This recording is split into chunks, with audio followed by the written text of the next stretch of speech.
अस्सलामु अलैकुम वरहमतुल्लाह। अल्हम्दुलिल्लाह नहमदुहु व नस्तईनुहु व नस्तगफिरुहु व नु'मिनु बिही व नतवक्कलु अलैहि व नऊज़ु बिल्लाहि मिन शुरूरि अनफुसिना व मिन सय्यिआति अअमालिना। मन यहदिहिल्लाहु फला मुदिल्ल लहु व मन युद्लिल्हु फला हादिय लहु। ونشهد أن لا إله إلا الله وحده لا شريك له ونشهد أن سيدنا ومولانا محمدا عبده ورسوله.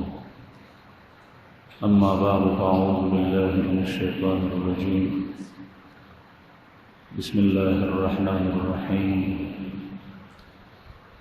لقد كان لكم في رسول الله أسوة حسنة لمن كان يرجو الله واليوم الآخر وذكر الله كثيرا. صدق الله العظيم وصدق رسوله النبي الكريم ونحن على ذلك من الشاهدين والشاكرين والحمد لله رب العالمين. برشد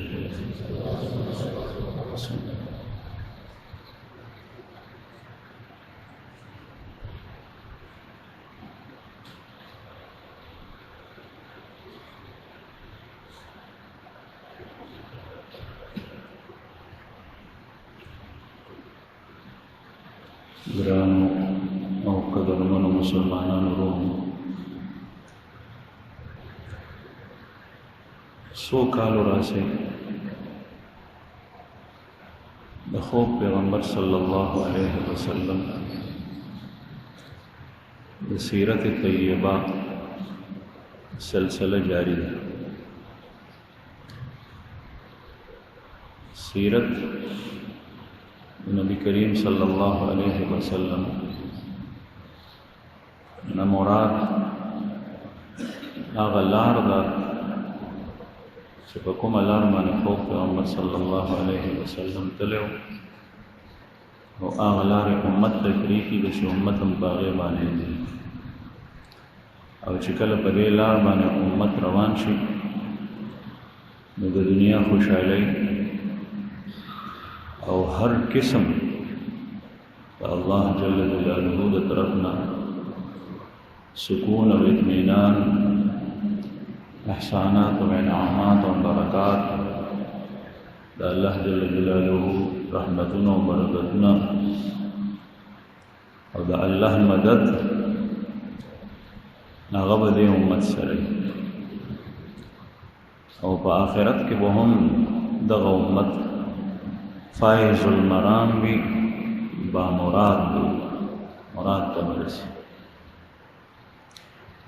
او چکلا دا سیرت او دا لار دا رسول اللہ صلی اللہ علیہ وسلم پرے کدش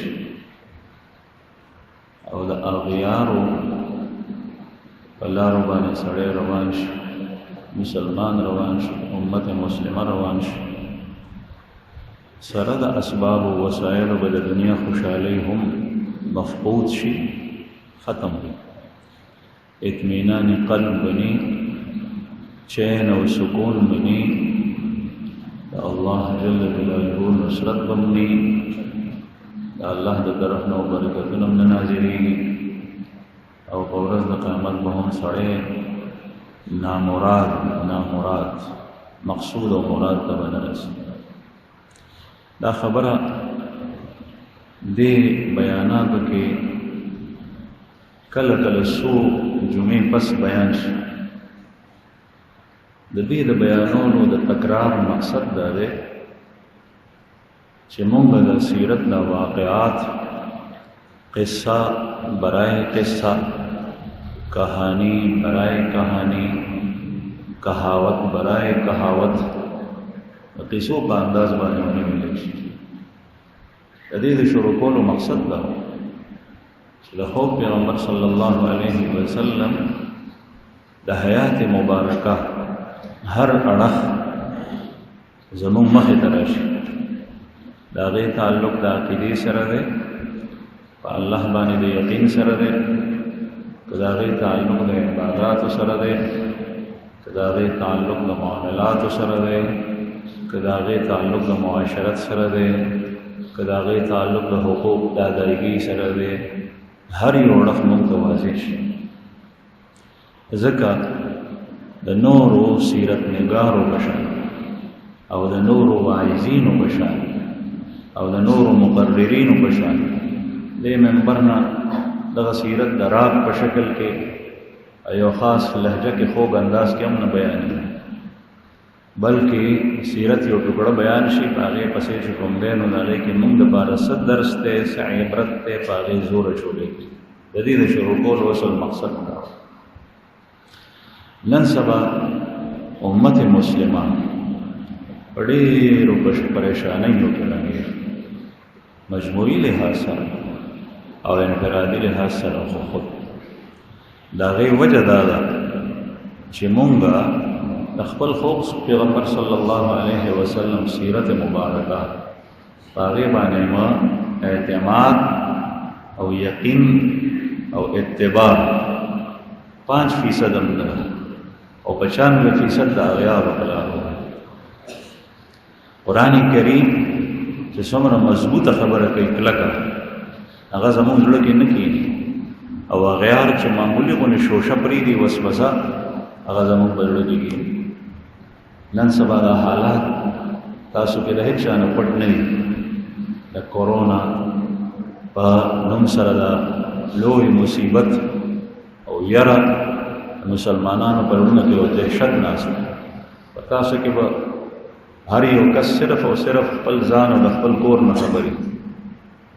دا دارالایمان په ځنګل کې خو موږ ته پته د سوونو د زرګونو افرادو لري، ځکه چې دلته کسان راځي، تکړه تکړه کسان، رو کسان، هغه په وسوسو کې، په اندېښنو کې، په توهم کې، په ویره کې پروت دی، خبرې نشي کولی، زبان یې بند دي، سودا کې مبتلا دی.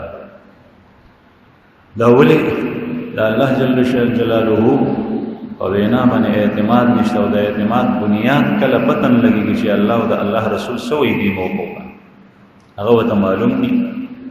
ناپوهي وي د مسلمان، دا ناخبره وي بیچاره، کله ورته معلوم شي، لیکن د هغې یقین هغه په درجه د ظن کې وي، په هغې باندې اعتماد کم وي، د اغیارو په وینا باندې اعتماد وي. تاسو ته نن سبا پته ده چې میډیا کوم کردار نن سبا ادا کوي. د مسلمان بد، د مسلمان کمزورتیا، د مسلمان بېچینی، د امت مسلمه پریشانی، هغه په هر ځای کې بربنډۍ میډیا. په پوره یو ملک کې چې یو کس سره یو ټوکه وشي او په هغې کې د امت مسلمه کمزورتیا وي، هغه په سکرین باندې مخې ته دنیا ته راولي، دنیا ته. او چې چېرته د مسلمانانو ګټه او د نفع خبره وي، هغه میډیا مخې ته نه راولي، ځکه چې مسلمانان نور تکړه کېږي هغې سره. یو مسلمان چې خاده ورځ عمومي هغه کلکه خبره وکړي، هغه یو ځای یو میدان باندې بریالی شي، بری عمومي، ټول امت مسلمه زړونه مضبوط شي، دا خبره نه راولي میډیا. هغه خبر راولي چې چېرته مسلمان کمزوری شوي والي غواړي. دې سره مقصد د دې څه دی چې د مسلمان زړه مضبوط نشي، کمزوری شي. بل طرف ته د هغې په ملکونو کې د هغې د افرادو سره چې کوم کارونه کېږي، چېرته کې نقصان عمومي ماتې اخري، هغه په میډیا مخې ته قطعا نه راولي. کوشش کوي چې را نشي. چې کوم نن سبا تاسو ته رارسي، کله د سوشل میډیا د موبایل په ذریعه باندې راشي، په هغې باندې کله داسې چل ورسره وکړي چې هغه هم ختم کړي. او دا نور چې څومره استخبارات دي په هغې باندې دا قطعا نه راځي، ممنوع، ځکه چې هغې سره د هغې ملک کمزوری دي، په هغې کې به اور لګېدلی. په امریکا کې دا مخکې ورځو کې کوم واقعات شو، لیکن د هغې کوشش کېږي چې دنیا د هغې نه خبر نشي، ځکه چې زموږ عوام زړونه کمزوري دي. نو دا ټوله د اسلام خلاف، د امت مسلمه خلاف استعمالي، د کافر او مشرک او د یهودي او عیسائی او د دجال په فیور کې دا میډیا ټوله استعمالي، او د دې بنیادي واګې د هماغه خلکو په لاس کې. په هغې باندې د مسلمان اعتماد دی، مسلمان په هغې باندې اعتماد کوي چې چېرته یو خبره راغله، بس هغه یو نه یو ته، بل نه بل ته، بل نه بل ته هغه خوري. کله کله دا مسکین دا سوچ نه کوي چې دې کې اسلام ته او مسلمانانو ته څومره نقصان دی او هغه خبره خوري په هغې کې وي نقصان. هر یو خبره د خورولو خو نه. رسول الله صلی الله علیہ وسلم فرمائیں کفا بالمرء کذبا ان یحدث بکل ما سمع. ایک انسان کے جھوٹا ہونے کے لیے اتنی بات کافی ہے کہ وہ ہر سنی سنائی بات دوسروں تک پھیلاتا ہے. انسان د دروغ جنوالی د پاره دومره خبره بس ته چې دا سړی غټ دروغجن دی چې دی هر خبره بل ته نشر کوي. او اوس چې کله کلیپ راځي نو په آخر کې لیکلی چې ګورې دا خوره کټوله. دې مسکین ته دا پته نشته دی چې په دې کې زما د مسلمان رور د اسلام او د امت مسلمه څومره نقصان دی. خوری یې په مخکې ځي دی په هغې کې ملګری دی او چې چا بنیادي منصوبې تړلې دي د هغه په سر خو ټول وبال دی. په دې کې ورسره دغه مسلمان هم ملګری دی چې دی تعاون کوي. قرآن کریم کې الله پاک فرمایي وتعاونوا علی البر والتقوى ولا تعاونوا علی الاثم والعدوان. د نیکۍ او د تقوا په کار کې یو بل سره تعاون کوئ او د ګناه او د ظلم او زیاتۍ په کار کې یو بل سره مدد مه کوئ. د عرض نه دا کول زما عزتمند شي. نن سبا میډیا نه مراد زما څه شی دی؟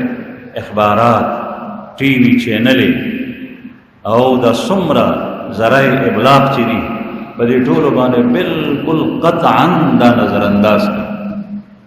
خبره بالکل ممنئ او چې چرته موقع ته ملاویږي د الله او د الله رسول په دې موقع باندې سوی هغه د هغه چا نه تپوس کو چې څوک د الله او د الله د رسول د خبرې نه واقف وي. هر چا نه چې څوک د هغې نه واقف وي. داسې خلک تاسو ته قدم په قدم ملاویږي چې هغه ستا راهنمایي کوي. د هغه نه تپوس کو په دې موقع ماته څه کول پکار دي. ته د هغه په خبره باندې اعتبار ونه کړې، اعتماد پرې ونه کړې. نو د الله او د الله رسول دې شاته او هغه څه ستا واغشت نو همشه به نامرادي ستا په قسمت او ستا په غاړه الله دې مونږ وساتي. د سیرت د بیانولو مقصد زما عزتمندو دا دی چې مونږ د خوب پیغمبر صلی الله علیه وسلم په پل باندې پل قرآن کریم زما مخې ته پروت دی. ځای په ځای دغه بیان کوي، ځای په ځای دغه بیان کوي. قل إن كان آباؤكم وأبناؤكم وأزواجكم وعشيرتكم وأموال اقترفتموها وتجارة تخشون كسادها ومساكن ترضونها أحب إليكم من الله ورسوله وجهاد في سبيله فتربصوا حتى يأتي الله بأمره. ته اے پیغمبر دې ته وایه چې تاسو تخپل پلاران، تاسو تخپل زامن، تاسو تخپل ښځې، تاسو تخپل قام قبیله، تاسو تخپل مالونه چې تاسو یې ګټئ، تاسو خپل سوداګري او تجارت چې تاسو د هغې د ښکته پرېوتو ډاون کېدو یره د تاسو سره، او تاسو خپل ماڼۍ او بنګلې او کورونه او کوټې چې تاسو په خوشحالي که چېرې دا څیزونه تاسو ته د الله او د الله د رسول خبرې نه زیات افضل او پسندیده او خوښ وي نو بیا انتظار وکړئ چې د الله امر راشي. او د الله امر دوه صورتونو کې راځي، یاد ساتئ. یو د خدای قهر او عذاب په دنیا کې الله دې مونږ وساتي، او یو قیامت. یعنی دې حالت کې به زی د خدای عذاب به راشي او په دغه حال کې به لاړ شي. الله جل شانو سره د تعلق نو چې پاسې نو حشر به نیسي یا به قیامت راشي ناصاب. خو پیغمبر صلی الله علیه وسلم فرمایل موږ هو چې قیامت ډېر لري دی. نبی کریم صلی الله علیه وسلم فرمایل چې قیامت راځي نو دکاندار به تان خور کړی غاک د پاره، غاک به کپڑا اخلي، دکاندار به تان خور کړی، دا غاک به پاغه کپڑا باندې بوتي وای لا به تر اوسه پورې ریټ او خبره سر ته نه رسیدلی چې قیامت به راشي. دومره زر به راځي دا به کپڑا نه رسي. یو سړی به د غوا میخو دپاره او د څاروو دپاره هوس تالا هغه به لیوی ټیپ به ورکوي، پلستر به ورکوي او ده به هغه کار لا ختم کړی نه چې قیامت به پرې راغلی. دومره توندۍ سره به راځي. بیا به هغه تا ته مخکې دا نه ویلی کېږي، او چې کله دا شروع شو بس د توبې دروازه بنده شو، بیا توبه نه قبلېږي، بیا الله ته رجوع کار نه کوي، بیا لا اله الا الله محمد رسول الله یو زر نه یو لک ځله وایه بیا کار نه کوي، ځکه چې وخت اوس دا نه دی. هغه وخت تېر شو، هغه حد نه ته پورې وتې. عرض مې دا کولو زما عزتمنو چې نن سبا په دې څیز باندې قطعا چې اعتبار ونه کوي. قرآن کریم سره تعلق مضبوط کړي. د قرآن کریم تلاوت قرآن پاک په ترجمه سره کتل د چانه ویل نن سبا د اردو تراجم شته په هغې سره خپل تعلق مضبوط کړي. عقیده به ستاسو مضبوطه شي، زړه به مو مضبوط شي، یقین به مو په الله باندې مضبوط شي. الله او د الله د رسول سره تعلق پیدا کړي. رسول الله صلی الله علیه وسلم خطوط شروع کړل په سن 7 هجری کې. قیصر روم ته چې خط تللی و د هغې واقع بیانېده. نبي کریم صلی الله علیه وسلم د دحیة القلبی په ذریعه باندې خط واستو، قیصر روم ته ورسو، دعوتنامه وه.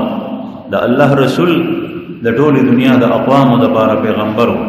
نو پیرنګیانو ته، یهودیانو ته، چې څومره خلکو چې ټولو ته دا دعوت د اسلام ورسي. مخکې بیان شوه قیصر روم د ابو سفیان نه تپوس کوي، خط یې ویلی دی خو ځان ته یې ویلی دی. اوس تپوس کوي چې آیا دا پیغمبر دی او که نه. او دا نښې نښانې قیصر روم چې کوم تپوسونه کوي دا یې په خپل کتاب تورات کې لوستي و، ته معلوم چې دا د دې پیغمبر نښې دي. نو ځکه یې دا تپوسونه کول چې آیا دا پیغمبر داسې شته، داسې دی، داسې دی. هغې کې څو سوالونه ذکر شوي. قیصر د ابو سفیان نه تپوس کوي. ابو سفیان د نبي کریم صلی الله علیه وسلم تربور دی، په تربورانو کې، او تربور د خاندان کس وي، هغه واقف وي د سړي. لومبی تپوس ته کوي چې دا سړی په تاسو کې نسبي لحاظ سره څنګه؟ انبیاء کرام چې الله پاک مبعوث کوي نو ذو نسب وي، د اعلی نسب سره تعلق. ابو سفیان جواب ورکړو چې هغه په موږ کې د اعلی نسب سره تعلق لري. قریش قبیله په ټولو قبایلو د عربو کې انتهایی معزز قبیله وه. بیا قریش لویه قبیله ده، په هغې کې واړه قبایل دي. په هغې کې یو څانګه او یو خاص بنو هاشم دی، او بنو هاشم نه اعلی خاندان په قریشو کې بل نو. او رسول الله صلی الله علیه وسلم هاشمی دی. بے نسب څنګه دی؟ بے نسب اعلی دی. دویم د ده په خاندان کې مخکې چا دعوه کړې ده، داسې د نبوت دعوه یې کړې ده وی چې نه دعوه یې نه ده، ځکه په عربو کې پیغمبر نو راغلی. هغه اسماعیل علیه السلام چې راغلی و د ابراهیم علیه السلام په زمانه کې، هغې نه پس بیا په دې جزیره باندې پیغمبر نه راغلی. خوا او شا نن سبا چې ورته مونږ اردن وایو، شام وایو، فلسطین وایو، دا مختلف ملکونه شول، دا یو ملک دی ته شام دی. ټول انبیا په دې کې راغلل. عراق دې کې انبیاء کرام راغلي، لیکن جزیرة العرب کې عربستان کې پیغمبر نو راغلی. وی داسې دعوه مخکې چا کړې ده؟ وی نه. دریم تپوس یې دا و چې د ده په مشرانو کې څوک بادشاه تېر شوی دی؟ وی چې نه. څلورم تپوس یې دا و ده کله دروغ ویلي دي؟ وی چې نه دي ویلي. پنځم تپوس یې دا و چې د ده پیروکار او په ده پسې تلونکي خلک عمرا دي او که فقرا دي، یعنی کمزوري خلک دي معاشره کې، سوسایټۍ کې د هغې حیثیت کمزور دی که نه ډېر غټ دی. لکه نن سبا به داسې ووایو چې مالدار خلک، نوابان، خوانین، دا غټ خلک دی، پیسې ورسره ډېرې، او یا حکومت کې لاس رسېږي. او عام امي سړی چې څوک د هغه خبرې د غوږ نه کېږي، په جرګه کې چې ته رایې ورکړي نو څوک پې عمل نه کوي، دا فقرا دي، کمزوري خلک دي. نو وی چې د ده پیروکار کوم خلک دي؟ وی زیات تر صرف فقرا دي. بل تپوس یې دا و چې دا زیاتېږي او که کمیږي؟ شپږم دا خلک زیاتېږي او که کمیږي؟ وی صاحب روزانه زیاتېږي، تعداد یې زیاتېږي، سیوا کېږي. اووم تپوس یې دا و چې آیا د دین نه څوک بیزاره شوی دی چې یو ځل اسلام قبول کړی دی او بیا وایي چې دا دین خو زما خوښ نه شو، بیا د هغې نه اوړېدلی دی، مرتد شوی دی؟ وایي چې نه. ځکه چې داسې څوکونه دا د اسلام خوبي ده چې کله یو ځل سړی مسلمان شو د اسلام خواږی ولیدل په صحیح معنو کې، بیا دې د هغې نه وایي. اتم تپوس یې دا و چې آیا د سره څوک واده وکړي د هغې خلاف ورزي کوي؟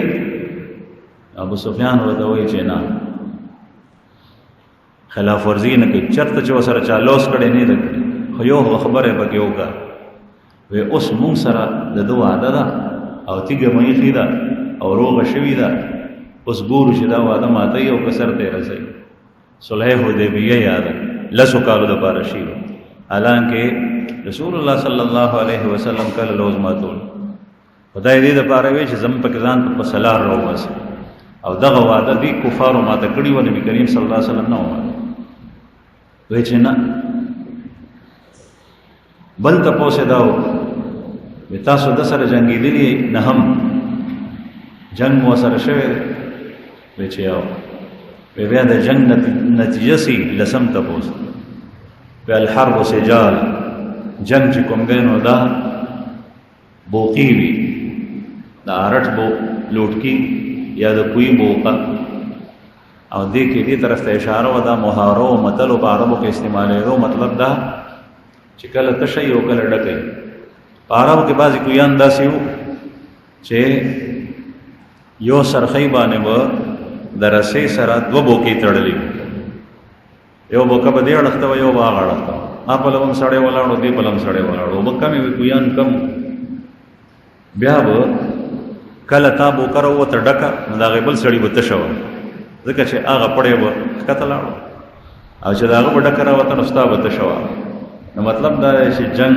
په مونږ کې داسې دی چې کله د هغه په حق کې وي نتیجه او کله میدان هغه وګټي کله مونږ وګټو حالانکه تقریبا اکثر میدانونه رسول الله صلی الله علیه وسلم ګټلي خو احد ته اشاره وکړه ظاهري شکست چې شوی هغه یې مراد نه واغشت بل تپوس یې دا وکړه یو لسم چې تاسو ته دی څه وایي څه امر کوي دی چې مبعوث شوی د پیغمبرۍ دعوه کوي نو تاسو ته څه وایي ماذا یامرکم بماذا یامرکم تاسو ته څه وایي ابو سفیان ورته ووایي یامرنا بالصلاة والصدقة بالصلاة والزکاة والصدقة والعفاف مونږ ته امر کوي د مس چې مس کوئ مونږ ته امر کوي د زکات چې زکات ورکوئ دا یاد ساتئ چې په دنیا کې هر یو قوم سجده او مس دا مني ټیټېدل چاته خو څوک ټیټېږي الله ته لکه مسلمان او حق دا دی چې سړی مس الله ته وکړي ټیټ الله ته شي ځکه چې هغه خالق د کائناتو دی او رب العالمین دی او څوک بیا ټیټېږي شجر او حجر ته ونې ته کاڼي ته ستوري ته نور ته سپوږمۍ ته عبادت ټول کوي څوک بت ته د خپل ذات باندې بت جوړ ابراهیم علیه السلام خپل پلار ته خپل قوم ته وایي چې تاسو په خپل لاسو بتان جوړ کړئ او بیا هغې ته ټیټېږئ سجدې کوئ عجیبه خلک جواب ورسره نو په قهر به شروع نو عبادت هر یو کس کوي نو ابو سفیان ورته وایي چې مونږ ته د مس امر کوي یامرنا بالصلاة زما عزتمندو په دین اسلام کې سر فرست ړومبی د اسلام په دې تندي باندې د مس لګېدلی دی مس او مس صرف یو مس کول په شپه ورځ کې د مس اهتمام بعضې خلکو ته مس ډېر معمولي شی دا د دین اسلام غټه ړومبنۍ نښه ده صحابه کرام وایي چې زمونږ او د مشرکین مونږ سره به مشرکین به صحابو سره پاتې کېدل په مکه کې په مدینه کې مونږ او مشرکینو په منځ کې فرق دا و ترک الصلاة الفرق فيما بيننا وبين المشرکین ترک الصلاة زمونږ او د کافرو په منځ کې فرق دا و چې هغوی به مونځ نه کولو مونږ به مونځ کولو دا فرق چې یو اسلامي معاشره کې مسلمان پاتې کېږي او دی مونځ نه کوي نو د ظاهري حال د مشرکانو په شان دی بس اوس الله جل شانه خو پوهېږي ځکه امام احمد ابن حنبل رحمه الله فرمایي چا چې په پوره ژوند کې یو مونځ پرېښو یو دا سړی کافر دی څلور امامانو کې یو امام او د ده قتل واجب القتل دی دی فوراً ختم کوي دا زهریله مار او امام شافعي امام مالک رحمه الله فرمایي چې چا مونځ پرېښو نو دا سړی واجب القتل دی قتل یې کوي خو کافر کېږي نه او غټ ګناهګار دی فوراً یې قتل کوي دا درې واړه امامان د قتل حکم کوي امام احمد ابن حنبل صاحب وایي چې کافر شو امام شافعي امام مالک صاحب وایي چې کافر نه دی لوی ګناهګار دی خو قتل یې کوي پرېږدی یې ما دا څوک ګورې نن سبا څه حالت دی د اسلامي معاشره بیا مونږ چغې وباسو چې د الله مدد نشته الله پاک په دومره مهربان دی چې د هغه مدد او رحمت او مهرباني لکه د چترۍ په شان زموږ په سرونو داسې ولاړ او چې سړی نه غواړي و چې زمانه لري دا غي سي علاج و چې نشدلې په وګه بده او چې نه خوري سبب د سره نو مز دا ابتدا سر فرست د دې باندې د پوس امام ابو حنیفه رحمه الله فرمایي سلورم امام اعظم سے زمونږ امام هغه فرمایي چې مز پر خو سره سړی کافر کیږي نه خلو یو ګناه ده او هغه سات می وجنمنا جیل ته کې د ټول نرم قول د تارک الصلات مبارک د امام ابو حنیفه رحمه الله د ټول نرم قول او هغه سره هغه ده چې فورن یونی سره چې مز نه کوي جیل ته کا او په جیل کې واچو او بیا وخت په وخت چې کوم دنو ته دوای کده توبه وباسي خو ټیک ده غني ترغه پورې په جیل کې پروت وي تر سوچ د توبه نه ایستي حتا يموت فی السجن تر دې چې په جیل کې مړ شي دا ټول نرم کول له امام سره نن سبا مزنه کول کې دا څه حکمرانان برسر اقتدار پارټي د قوم مشران د مزنه نه خبره کوي هغه په قوم باندې مشرک چې کله د داسې خلکو لاس ته مشري لاړ شي چې هغه د مز اهتمام نه د غیر آیا وسه نو ابو سفیان وی امرنا بالصلاه دویم امر مونږ ته کوي بالزکات د زکات صدقې زکات ورکول کوم سړی چې ډېر دیندار شو خود کې بخل وشونتیا زکات نه ورکوي واجب صدقات هم نه ورکوي شیطان دې ډېر اسانه باندې د سمې لارې نه غلط لارې ته راوړلی شي د بخل د وجه نه په سونو کاله که د عمر شي او د مزونه کوي ورسه کوي خو چې د کې بخل وي فرض صدقات یعنی زکات او فرض مال انفاق فی سبیل الله نه کوي دا ماده پکې نشته ډېر اسانه شیطان منعقداس او شیطان نے پیغمبر ته پوس کړو هغه جواب دا ورکړو ویزه مسلمان ډېر زیات دیندار شي خو چې بخیل وي هغه ماته ګمرا کول لاس ډېر په اسانه ګمرا کول شي بعض سړی هغه د بل نه غشتو کوي بل نه حاصل خو دې یو سورې پیسې چاته نه ورکړي او چې بل کس خیرات کوي د زړوزي زړې خپل ترازي چې دا دی ولې دا خیرات یا دې ځان سره کوي یا دې ما ترا کوي کم از کم ماته نه راکړي دې خو نه ورکړي زړې وزي هغه دې دیندار مثلا دا سې دې مال پورې زړه تړل نو رسول الله صلی الله علیه وسلم مبارک ابو سفیان هرقل ته وایي چې مونږ ته د زکات او صدقې امر او بالعفاف مونږ ته د عفاف امر کوي عفاف دې ته وایي چې نظر دې پاک وي جبه دې پاک وي لاس په دې پاک وي سوچ دې پاک وي عفاف نظر محرم باندې نا محرم باندې نه بروز جبه دې پاک وي دا فحشا د بهایي خبرې نه کې بدی لاس پاک عفاف نا محرم سره ستا لاس نه لګي دا غي بدن سره دا غي لاس سره دا وګونه پاک وي په دې باندې په موبایل د نا محرم आवाज نه وري نن سبا یو نیټورک ته جان له خور شوی یو نجاست ته په کورونو کې په جیبونو کې هر یو نوجوان بوډا باز سپینګری ما ته شکایت راغله هغه په دې کې مبتلا دي په دې ګر چې د پردې زنانه سره په موبایل باندې ځکه چې د ګیرس پینه چې څوک دغه سی ویني پردې کوڅه کې ولاړ دي هټول وای چې د خپل کې دلته څه کوي نو په موبایل کې د بل چا سره رابطه کې د غوګونه نجستی ګندې پکې پلیتی پکې برکت رسول الله صلی الله علیه وسلم امر کوي د عفاف یامرنا بالعفاف او بیا د صله رحمی امر کوي وصله الرحم منتدا امر کوي چې رشتہ پالي صله رحمی عفاف دا داسې نیکی دي چې دا هر یو قوم مني هندوی مني یهودی مني عیسائی مني کئی بینه مني چې دا فسجن او رشتیا وینا صدق هر یو قوم مني رشتیا وای یا امرنا بالصدق مونږ ته رشتیا امر صله رحمی څه شی دی رشتہ پالل رومبه حق پر رشتہ کې خزه خداسن پاره ځکه چې خزه دې خزه ده او بچی ستا بچی دي لیکن مور او پلار نه ابتدا کی مور او پلار مور به نه خفه کې د مور به اطاعت کې څه دې د پهلوان عمر د اتي عمر غټ شي خو مور ته چې مور ته مخې ته ناستې داسې ټیټ چې دا وزر دې ورته پړولي قرآن کریم وایي واخفض لهما جناحا من الذل اور اپنے ذلت کے پر ان کے سامنے بچھا دیجئے د ذلت وزر مور او پلار ته داسې ټیټ شي د سړي باندې ير راشي داسې د مور په مخ دغه وخت کې به ستا د بهادرۍ او د شجاعت پته لګي چې ته څومره بهادري ستا هغه بهادري د ښځې په مخ کې زیرو شي صفر او چې مور او پلار مخې ته راشي دلته کې ته پهلوان جوړ شي سپکه سپوره ستغې خبرې مور ته سم جواب نه ورکول پلار سره په سمه خوله باندې خبره نه کول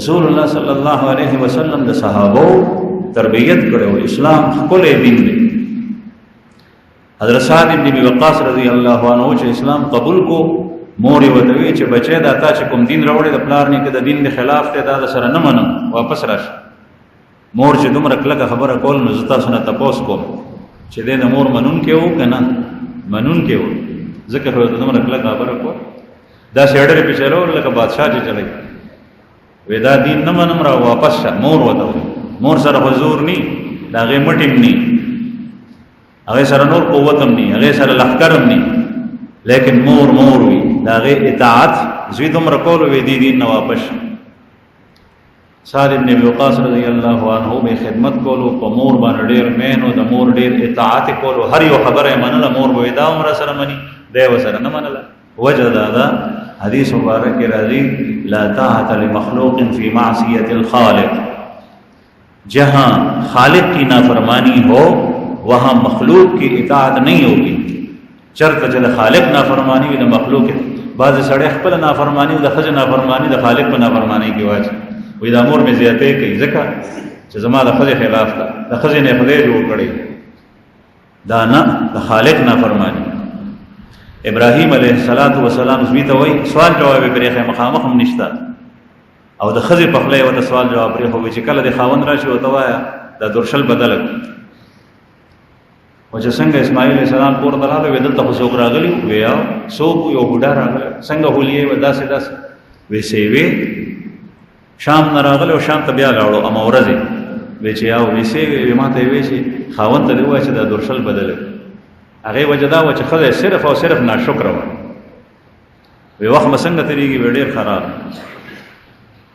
بس بل کار نشته خو د ښکار غوښې دي نو د ښکار غوښې خو ډېر اعلی شی زمزم اوبه وي دا به وریتولې دا به څکلې وی دا ښځه ناشکره ده ابراهیم علیه السلام ته درشل بدله که مطلب یې دا چې دا ښځه پرېږده بله ښځه وه اسماعیل علیه السلام ورته وی چې زما پلار ما ته دا نصیحت کړی دی ستا په خوله درشل بدله که مطلب دا چې دا ښځه دا پرېږده ته زه مور پلار کره ما ته پرېږده دا اطاعت دی د پلار قرآن کریم کې الله پاک فرمای فلا تقل لهما اف ولا تنهرهما فلا تقل لهما اف د مور په مخ کې د بوډا پلار په مخ کې اف هم مکو چې کله بوډاګان شي زړونه ډېر کمزوري شي چې هغې خبره کوي ته اف مخ بل بله واړې د هغې په زړه شوي دا د ټوپک د ګولۍ نه د هغې دپاره زیات سخت شي زړه یې شي داسې به نه ولا تنهرهما رټیما سخت جواب مو دا الله جل جلاله وي هغه خدای دی رب دی عبادت د هغه کېږي لیکن حقوق یې بیان کړي رسول الله صلی الله علیه وسلم ورته وفرمیل یأمرنا بالصلة مور او پلار پسې بیا خویندې رونه خویندې دي بیا هغې پسې درجه په درجه نور خلک او ته وایې چې زما سره نه کوي نو چې تا سره وکړي او ته ورسره کوې نو دا خو بدل شو رسول الله صلی الله علیه وسلم صحابو تپوس پیغمبر علیه الصلاۃ والسلام ته فرمایل چې دا خپل غرض دی صله رحمي هغه ده چې هغه تا سره نه کوي تا سره پرېښي دی او ته ورسره پالې دې ته صله رحمي ابو سفیان ورته وایي چې موږ ته دا امر کوي چې کله دا خبرې وکړي نو قیصر روم ترجمان ته وایي ابو سفیان د قیصر په ژبه نه پوهېدو قیصر د ابو سفیان په ژبه نه پوهېدو منځ کې ترجمان او ترجماني کوونکی قیصر روم ترجمان ته وایي چې ده ته اوس ووایه چې تا نه ما تپوسونه وکړل هغې کې لومبی تپوس دا کړی وم چې د ده نسب رشته څنګه د تا ووایي چې ډېر اعلی نسب دی. نو بیا یې وفرمایل قیصر ووایي هکذا الرسل، دغه رنګې انبیاء کرام د خپل قوم په اعلی نسب کې پیدا دي. ما تاسو ته مخکې عرض کړی و چې پیغمبر په نیچ خاندان کې کله نه دی راغلی چې څوک درته ووایي څوک واعظ څوک مقرر منبر باندې ولیني دا خبره ورته د خولې پورې ومکړه، دروغجنې. انبیاء کرام په اعلی خاندان کې راځي. هغه زمانه کې هغه څنګه چې وي خو چې خلک یې اعلی ګڼي په هغې کې انبیا راځي. وجه دا ده چې د لاندې خاندان سره تعلق نو خلک خبرې ته غوږ نه کړي، دا فلان کې ټینګ دی دا خبره به څوک کوي. نو دا قیصر واقفو کتاب علم وسرو رسول الله صلی الله علیه وسلم صفاتونه واقفو وی چې دغه رنګ انبیا په اعلی خاندان کې راځي. دویم وی ما تا نه تپوس وکړو چې د دا دعوه چېرته مخکې د ده په مشرانو کې چا کړي د تا وینا وی ما وی که چېرې دغسې دعوه بل چا د په مشرانو کې کړی وی نو ما به وایي چې د خپلو مشرانو په پل باندې بند دي په هغې پسې روان. او دا پته ولګېده چې مخکې دا دعوه چا نه ده کړي او دی کوي نو خدای پیغمبر جوړ کړی دی. دریم ما تا نه تپوس وکړو چې د په مشرانو کې بادشاه څوک تېر شوی دی، تا وی چې نه ما ته پته ولګېده چې که چېرې د ده په مشرانو کې څوک بادشاه وی نو ما به وي د خپل پلار نیکه بادشاهي حاصلول غواړي. تاسو ګورئ نه زمونږ په ملک کې چې یو ځل د حکومت خوند والي بیا زوی ته هم وایي چې ته زما په ځای سیاسي لیډر شوس، بیا نوسي ته هم وایي بیا بل هم ټول ورپسې روان. هغه د جان کمقل وي په هېڅ نه پوهېږي خو باز هغې پسې روان دي ځکه چې پلار چې کوم ورانې وجاړې کړي دي هغه د هغه په پل پسې به دی هم پل کېږي. نو ما یې که چېرې داسې یې کړی وی نو دی به د خپلو مشرانو په طرز روان. ما تا نه تپوس وکړو چې ده کله دروغ ویلي دي ابو سفیان ته وایي تا ما ته ووایي چې نه. نو انبیاء کرام چې کله د دروغ په خلقو کې نه دي ویلي، چاته انسان سره دروغ نه دي ویلي، نو دی به الله باندې څنګه دروغ جوړوي چې دی وایي چې زه پیغمبر یم او پیغمبر خدای نه جوړ کړی نو دا خو به الله دروغ جوړو شو. دی وایي په ما وحي راځي وحي په دین نه راغلی نو دا خو به الله دروغ جوړ. یو سړی انسان ته دروغ نشي ویل نو هغه به الله جل شانه باندې څه دروغ دی نه معلومېږي چې دی په خپله دعوه کې رښتینی دی رښتیا وایي. ما تا نه تپوس وکړو چې د ده پیروکار کمزوري خلک دي او د غټان دي، تا ووایي چې کمزوري خلک دي ضعفا. او دغه رنګ ټول انبیا چې تېر شوي دي د هغې ابتدایي جماعت او ډله هغه کمزوري خلک دي پیروکار ضعفا د قوم چې څوک رسول الله صلی الله علیه وسلم حضرت سعد رضی الله عنه فرمایي سعد ابن ابي وقاص چې مونږ نبی کریم صلی الله علیه وسلم څخه ناستو، زه ناستم، بلال ناستو، صہیب ناستو، عمار ناستو، عبدالله ابن مسعود ناستو، دا ټول فقراو ټول فقیران. مونږ ناستو په دې کې کافر راغلل مشرکین. هغې رسول الله صلی الله علیه وسلم ته ووایي چې دا خلک که ته پاسې نه مونږ تا سره کینو خو چې دی د سره ناست دي نو زمونږ په سپینه لمن باندې دا داغ دی، دا زمونږ بې عزتي ده چې دې خلکو سره یو ځای تا سره په مجلس کې کینو دی پاسه او نه مونږ بیا کینو ستا خبرې ته غوږ کړي. مفسرین لیکي چې رسول الله صلی الله علیه وسلم په زړه کې دا خواهش پیدا شو چې دی پاسم، ځکه چې دی پاسم خو بیا به راولم را بشي او دا خلک به زما خبرې ته غوږ کړي. الله جل شانه فوراً وحي راواستله قرآن پاک آیات ولا تطرد الذین، دا خلک پورې اون شړي د خپل مجلس پای نسی. دا خلک چې کوم را روان دي دی نه راځي نه دي کینی دسه دا خلک پای نسی.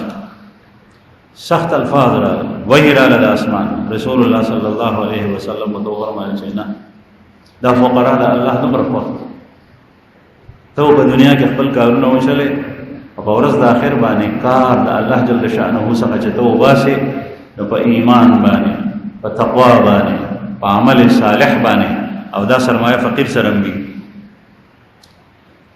او کدا غنی سره وي ډېره ښه ده کني نو په مال باندې لار نشي ایستی په ورځ د قیامت.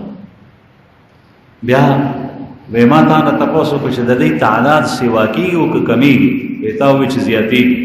ما ووایي چې انبیاء کرام پیروکار د هغې تعداد رس تر رسه زیاتېږي او دا اوس هم جماعتونو په لحاظ سره ده په دې ملک په ټول ملکونو کې مسلمانانو کې جماعتونه جوړېږي، بعضې جماعتونو بنیاد کمزورې جذباتي طور سره خلک ډېر شي وسره لکونو مجمع دې خوشحالي کې چې زما دومره غټه جلسه وشوه په سبا ورسره بیا په سونو کسان هم حالانکې د یو تحریک د حقانیت دلیل دا دی چې ابتدا کې ورسره یو کس او دوه کسان بیا سیوا کېږي، مضبوط کسان پیدا کېږي.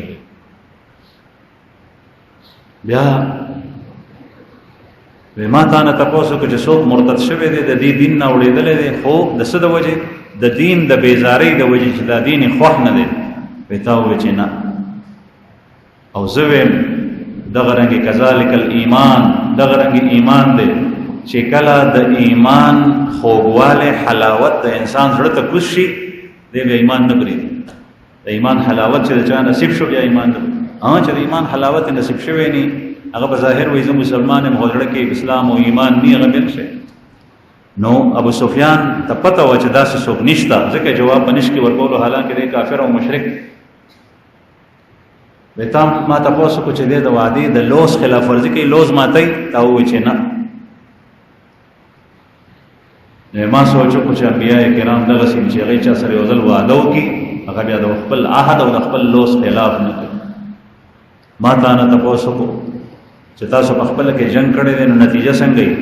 تا ووایي چې الحرب والسجال، کله مونږ وګټو کله دی وګټو. بې دغه رنګ دی انبیاء کرام وي چې هغوی کله میدان وګټي کله پې دشمن غالب شي، خو په آخر کې بیا ګټه د انبیاءو په لاس کې. والعاقبة للمتقین، آخر کې میدان بیا پیغمبران ګټي. او رسول الله صلی الله علیه وسلم په آخر کې هم دغه مکه واغشته، مدینه منوره خو بیا مکه مکرمه. غټ غټ کافر هغه ټول په مطاف کې د خانه کعبې سره ښکته ولاړ، رسول الله صلی الله علیه وسلم د کعبې په درشل باندې ولاړو او ورته یې فرمایل چې ستاسو څه سزا ده، ځان دپاره د سزا انتخاب وکړو. سرونه یې ټیټ نیولي وو، وټو وټو کافر چې جنګېدلي اوسي. خو پیغمبر صلی الله علیه وسلم چې کله وکتل چې دی خپل بیدار تسلیم کړی دی، منلی دی، نو یې فرمایل چې لا تسریب علیکم اليوم، ټول ما ټول معاف کړي. هغوی کې ډېره درنه جمع مسلمانه شو، اسلام یې قبول. بیا وایي چې ما تا نه تپوس وکړو چې دا تاسو ته څه امر کوي؟ وایي تا وایي چې د مونځ امر کوي، د زکات امر کوي، او د صدق د رښتیاو امر کوي، د عفاف امر کوي، د صله رحمۍ امر کوي، او دا راته وایي چې د یو الله بندګي کوئ او د الله سره څوک شریک مه ګرځوئ. وایي د انبیاء کرام بنیادي تعلیم هغه هم دغه خبرې. بیا ابو سفیان ته هرقل وایي چې دا تا چې ما ته کوم جوابونه راکړل که چېرې دا رښتیا وي او په دې سړي کې دا خبرې موجود وي نو دا د الله رښتینی پیغمبر دی او دی به د دې ځمکې مالک کېږي. دا کومه ځمکه باندې چې زه ناست یم او زما د خپو د لاندې ده، د خپو د قدمونو ته اشاره وکړه، وایي چې د دې قدمونو د لاندې د دې ځمکې به هم دی مالک کېږي. ځکه چې پیغمبر الله جل شانه د هغه نبوت خوری او دا بیا رحمت للعالمین دی او د ټولې دنیا دپاره مبعوث شوی دی. او هماغسې وشوه. د حضرت عمر رضی الله عنه په دور کې دغه علاقه اسلام ته راننوه او تقریبا 14 کاله پس دغه ځای د رسول الله صلی الله علیه وسلم صحابو ته الله جل شانه ورکړ. د نبی کریم صلی الله علیه وسلم غزړې پیشګویانې قبول پوره شو. ابو سفیان او قیصر روم چې د خپل کتاب متعلق معلومات ورته حاصلو د هغه خبره هم نشته. بیا یې وویل چې که ما دا کولی شوې چې ځان ته لاړې نو زه به اوستلی وې او ما به د هغه خپې وینځلې وې، ما به د هغه خپې وینځلې وې او د هغه به مې خدمت کولی. دا اظهار یې وکړو. بیا د هغې نه پس چې کله یې دا خبرې وکړې نو هلته خو یې خپل وزیران او امیران هم ناست د قیصر روم، هغوی شور جوړ درز غوبل شو چې دا څه وشو، زمونږ د بادشاه خو اوتې بوتې شور و. مطلب دا چې دا دومره غټ بادشاه دی او دی بیا د بل کس په باره کې داسې ګواهي ورکړي چې هغه به د دې مالکي شور شو. ابو سفیان وایي په دې شور کې مونږ راووتو چې هسې نه مونږ خلک ایسار کړي. مونږ ترې رالو خو ما په لاره کې ملګرو ته وې دا واقع چې ابو سفیان بیانوي دغه وخت کې مسلمان دی رضی الله عنه. عبدالله ابن عباس صاحب ته دا واقع بیان کړي دی. وی چې زه روان شم نو ما خپلو ملګرو د قافلې والو ته وویل چې رسول الله صلی الله علیه وسلم د هغه هیبت او عظمت دومره غټ دی چې قیصر روم غونې سړی ته یېرېږي. وی دا خبره مې ملګرو سره وکړه، یو خبره مې په زړه کې پټه وساتله او هغه دا چې دی به غالبېږي او دا حکومت به ده ته ځي او د ده پیغمبري رښتیا ده. وی دغه وخت کې زما په زړه کې د اسلام صدق هغه راننوت او دغه د اسلام دا صدق دا زما د اسلام راړو سبب جوړ شو. په 8م کال د هجرت باندې بیا دی مسلمان شوی دی. دا 7 هجري ابتدا ده او په 8 هجري کې بیا دی مسلمان شوی دی. تقریبا څه کم 2 کاله بس. عرض مې دا کول زما عزتمندو چې د رسول الله صلی الله علیه وسلم سیرت کې مونږ نه مو تاسو وکتل پیغمبر علیه الصلاۃ والسلام څه عمل څومره خواږه صفات څومره خوږې خبرې. کچره مسلمان د خپل پیغمبر دغه تعلیمات باندې عمل شروع بیا هیڅ یو قوم دې ته نقصان نشي رسول. یو کس الله جل شانه دا غي حفاظت کړي. یو کس یو زنانا یو نارینه او چې څوک شهیدان شوي دي نو الله جل شانه دا غي شهادت قیمتي کړي غي لپاره او باغې بسې عبرت پیغمبر علیه الصلاۃ والسلام نه مخکې یو کس هغه د بادشاہ خلاف سورہ بروج کې هغه واقعا الله پاک ذکر کړی والسماء ذات البروج واليوم الموعود وشاهد ومشهود قتل اصحاب الاخدود النار ذات الوقود.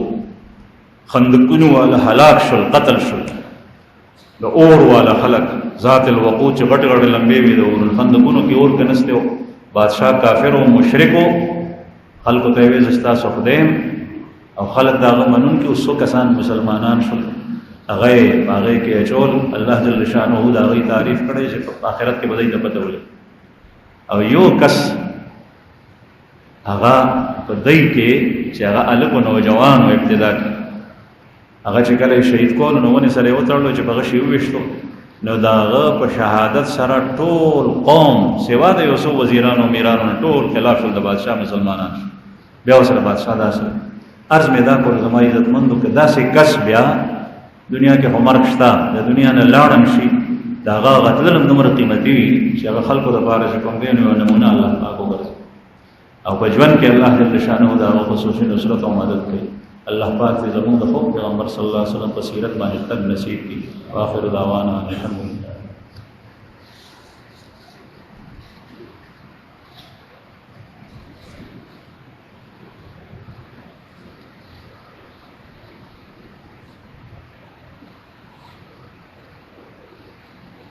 یو کس وایي چې زه موږ کوم خو توجه مې په موږ کې نه توجه برابرولو لپاره دا کوه چې 2 کارونه کوم. یو چې کوم څه وی سبق وی قرات کې تسبیحات وی نو هغه دومره په اواز سره وایي چې ته په خپل غوږو اوري بل چاته ماورو او ځان ته اورو او په کلاره وایي. او دویم دا کوه چې په موږ کې په کوم حالت کې یې کرکو کې قیام کې نو دا وایي په زړه کې چې زه اوس قیام کې ولاړم زړه کې وایي اوس رکوع ته لاړم زړه کې وایي اوس سجدې ته لاړم. دا کار شروع که نقد اوس نه شروع کړي مسکی چې ودرېږي ان شاء الله توجه دې برابر شي او کني نو کله توجه نم وي نو مس مپرې د قطعا ځکه چې یو شی درکشته ده مسکو کې توجه دې نه برابر هغه برابر ورو کوشش.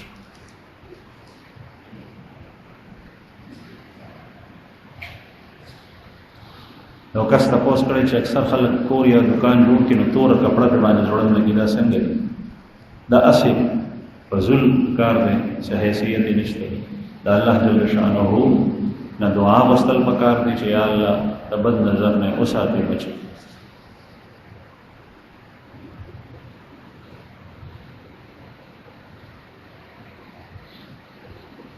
یو کس تاسو کړی چې د قران کریم په ختم باندې سوال سجدي ته یو ځل باندې پناستي کولای شي او کنه هر یو لپاره به ودرېدل ضروری نه وي پناستي باندې کولای شي. البته هر یو سجده چې راشي نو هغه سجده کول ډېر بهتر دی په ځای د دې چې ټولې پاک کړي.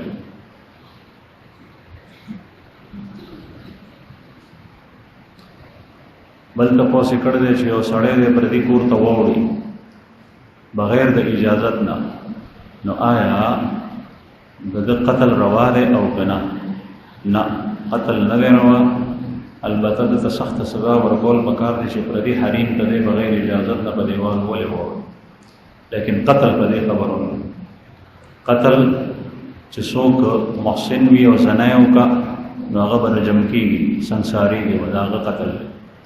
دویم قتل له هغه چا دی چې بل مسلمان یې بې ګناه قصدن عمدن قتل کړی.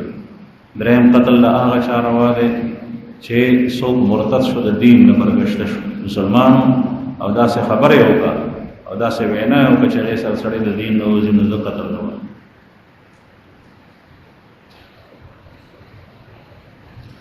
یو کس تپوس کوي چې اللهم اغفر له، دا لفظ ټیک دی او اللهم اغفره، اللهم اغفر له او اللهم اغفره دا دواړه ټیک دي، لیکن چې کله مسنون دعاګانو کې څنګه دا لفظ راغلی نو هغسې وایه.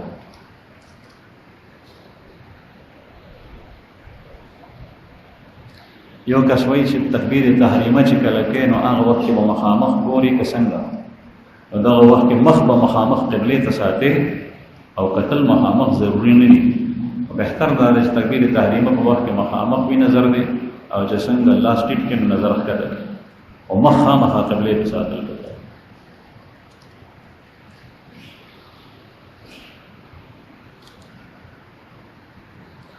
یو کس وایي چې امام پسې سورې فاتحه ویل پکار دي، روایات نه ثابت، او سورې فاتحه چې کله پاتې شي نو آیا بغیر د هغې نه مونځ کېږي او که نه؟ یو حدیث هم صحیح او صریح داسې نشته دی، یو حدیث هم صریح او صحیح داسې نشته چې په هغې کې دا ویلي چې امام پسې به سورې فاتحه خامخا مونځلي وو. مجمل احادیث دي، بعض استدلال کوي. زمونږ په نږدې او د اکثرو حضراتو په نږدې په امام پسې سورې فاتحه به مقتدي نه وي، چپ به ولاړ، قرات به نه. یو کس تپوس کوي چې د بیعت معنا او مقصد څه دی؟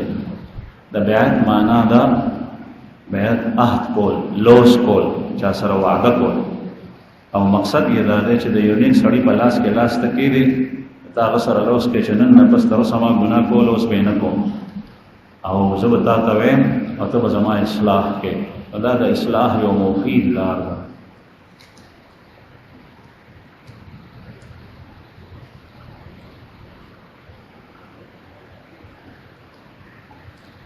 یو کس تپوس کوي چې یو سړی 200 کاله مخکې وفات شوی او په هغه باندې عذاب وي، نو هغه عذاب به روزانه تر حشر پورې.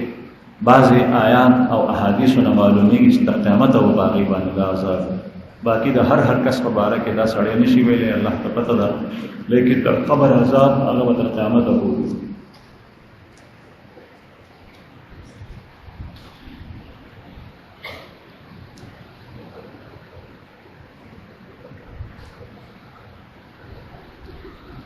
یو کس تپوس کړی چې د میزان بینک نه موبایل په کشتونو باندې اخلم، نو بینک ماله وایي چې په 6 میاشتو کې دا پیسې ختمې یو قیمت دی، او په کال کې د ختمې کې یعنې 6 میاشتو نه وخت واړېدو نو یا 15 یا 6,000 روپۍ به دنه سیوا اخلو. آیا دا سود خو نه دی؟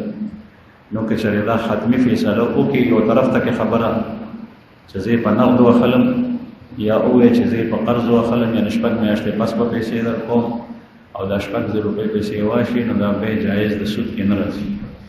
خو که داسې وي چې که دې وخت پورې دا قسط راکړو نو ټیک ده، او که دې رانه کړو نو بیا به دومره سیوا شي، بیا بل قسط به دومره سیوا شي، دا بیا سود دی.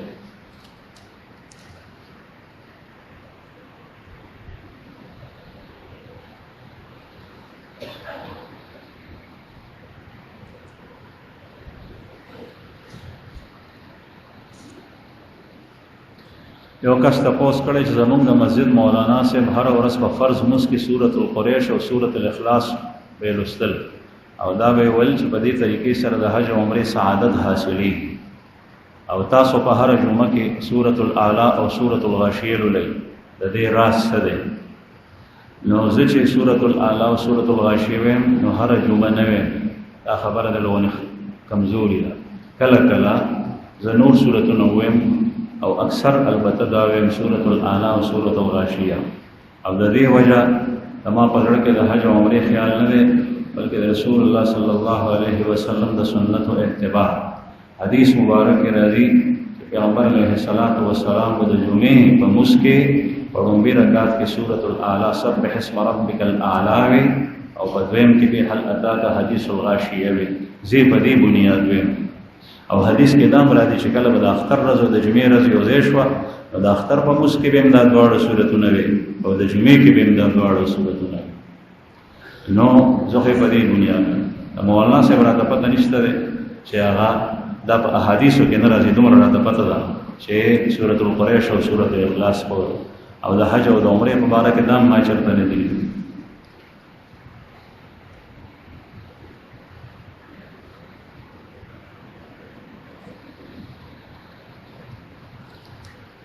وهي عامل د یو سړي په باره کې معلومات حاصلې د ابجد او الفاظ سره معلومات حاصلې او بیا دا وایي چې ستا په طبیعت کې سختی ده یا نرمي ده یا دا خبره ده دا آیا دا شریعت نه ثابت دي؟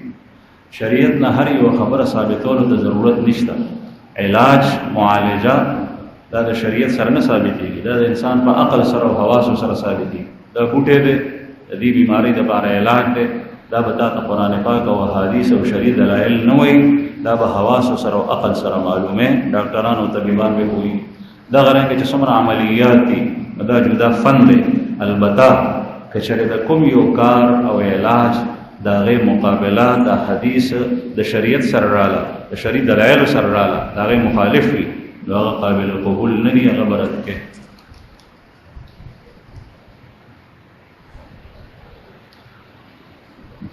یو کس تپوس کوي چې د مړي جنازه څوک خلک کولی شي؟ د مړي جنازه هغه به د مړي ولی کوي چې کوم سړی هغه مړي ته ډېر نږدې وي هغه به د مړي جنازه کوي.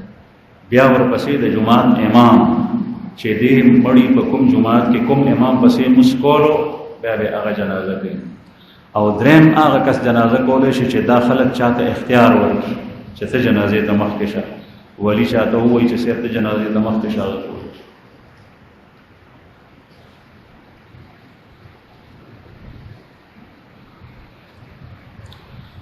یو کس تپوس کړی چې یو زنانه ماشومانو ته قرآن پاک سبق ښیي او دا مسله یې ویلې ده چې زنانه په خپل مخصوصو ورځو کې چې کله کپړې راشي نو یو آیت په دریو ساګانو سره ویلی شي. آیا داسې ټیک ده؟ دریو ساګانو سره خو ماته پته نشته، البته په روانه سره به قرآن پاک نه ښیي ماشومانو په پیزۍ به ښیي، پیزۍ یعنې بیل بیل ټکې یا په پیزۍ باندې ښیي داسې خو نه.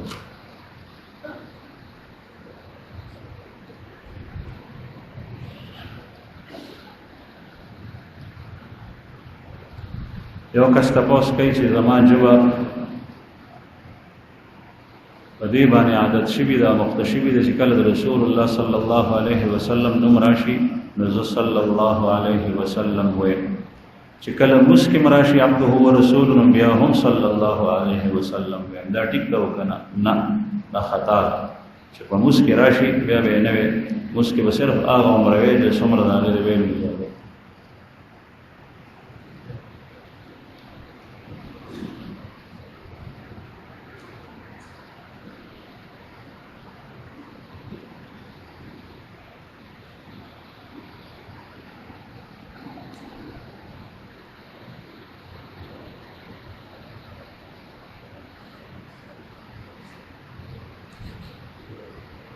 یو کس وایي چې ما د سوی ګیس د میټر دپاره نمبر اخیستی او 6,000 روپۍ مې جمع کړې وې د کال په لومړۍ میاشت کې. زه دفتر ته ځم، زه ورته وایم چې ما ته میټر لګوئ، نن او سبا کوي میټر راته نه لګي. یو بل سړی ما ته وایي چې ما ته 6,000 روپۍ راکړه نو زه به دا میټر ولګوم. نو آیا زه دا پیسې ورکولی شم؟ نو دې ته رشوت وایي او رشوت حرام دی او که ستا حق کېږي او بیا هم داسې نه کوي، حکومت حق نه درکوي نو د هغې دپاره ورکولی شي، خو دې ته به حرام ګوري، حرام به ګڼي، بل ضرورت په دې شکل کې پوره کولی شي. یو کس تپوس کړی چې د قادیاني ډاکټر نه علاج کول څنګه دي؟ د کافر نه علاج معالجه جسمانی کولی شي، د تبې د ټوخي د نورو بیماریو علاج کولی شي. قادیاني هم کافر دی، د هغه نه هم علاج کولی شي، خو که کله د هغه خبرې او د هغه صحبت په تا باندې غلط اثر کوي یا په علاج کې هغه دا تخپل تبلیغات کې نو بیا به قطعا هغه ته نږدې نه دي.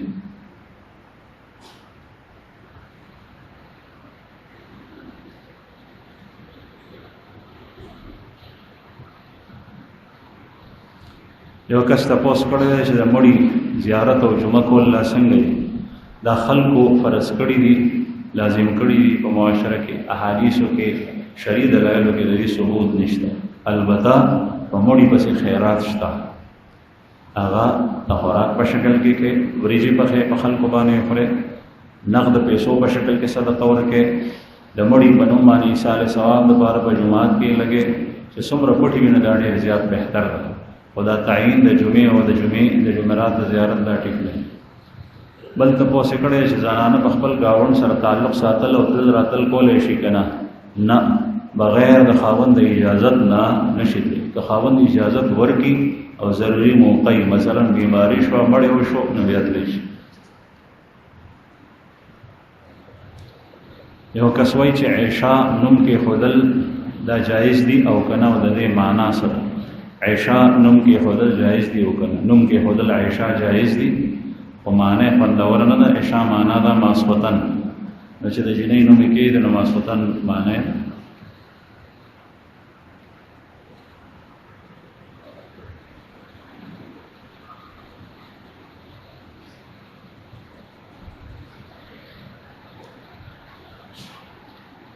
یو کس وایي چې زما ورور رالو، ما ته یې ووایي چې یو قادیانی راغلی او هغه ما ته 100 روپۍ راکړي چې دا د مور په قرآنخانۍ کې استعمال کړي. آیا دا پیسې موږ استعمالولی شو که نه؟ او جومات او مدرسه کې استعمالولی شو که؟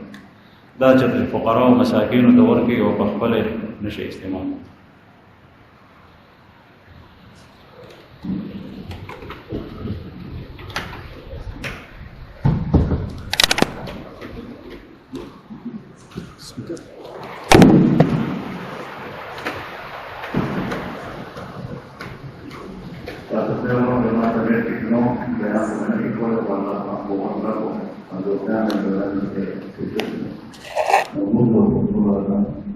Gracias.